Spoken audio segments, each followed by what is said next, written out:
Younis and Charlie എന്നിവർ 1937 അമേരിക്കയിലെ ടെന്നസിയിൽ നടന്നൊരു ബാലവിവാഹത്തിലൂടെ ദേശീയ ശ്രദ്ധ നേടിയ ദമ്പതികളാണ്. വിവാഹ സമയത്ത് 9 വയസ്സായിരുന്നു യൂനിസിൻ്റെ പ്രായം. 1927 സെപ്റ്റംബർ 26 അവർ ജനിച്ചത്.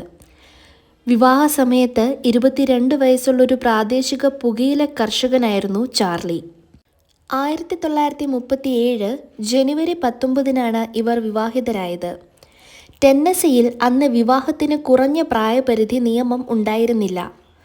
വിവാഹ ലൈസൻസ് ലഭിക്കുന്നതിനായി ചാർലി തൻ്റെ ഭാര്യയുടെ പ്രായം 18 വയസ്സായി തെറ്റായി രേഖപ്പെടുത്തുകയായിരുന്നു. ഈ വിവാഹം ലൈഫ് മാസികയിൽ വാർത്തയാവുകയും രാജ്യവ്യാപകമായി വലിയ ഞെട്ടലും പ്രതിഷേധവും ഉണ്ടാക്കുകയും ചെയ്തു. ഇതിൻ്റെ ഫലമായി ടെന്നസി സംസ്ഥാനം അതിവേഗം ഒരു പുതിയ നിയമം പാസാക്കി. വിവാഹത്തിനുള്ള ഏറ്റവും കുറഞ്ഞ പ്രായം 16 വയസ്സായി നിശ്ചയിച്ചു. എന്നിരുന്നാലും ഈ നിയമം മുൻപ് നടന്ന വിവാഹങ്ങളെ ബാധിക്കാത്തതിനാൽ യൂനിസിൻ്റെയും ചാൾസിയുടെയും വിവാഹം നിയമപരമായി നിലനിന്നു. ഈ വിവാദങ്ങൾക്കിടയിലും ഇവർ ദശകങ്ങളോളം ഒരുമിച്ച് ജീവിച്ചു. അവർക്ക് 9 കുട്ടികളുണ്ടായിരുന്നു.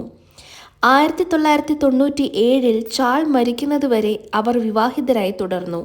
യൂനിസ് 2006 78 വയസ്സിൽ അന്തരിച്ചു. ബാലവിവാഹത്തിനെതിരായ നിയമനിർമ്മാണത്തിന് അമേരിക്കയിൽ കാരണമായ ഒരു ചരിത്രപരമായ സംഭവമായി ഇവരുടെ കഥ കണക്കാക്കപ്പെടുന്നു.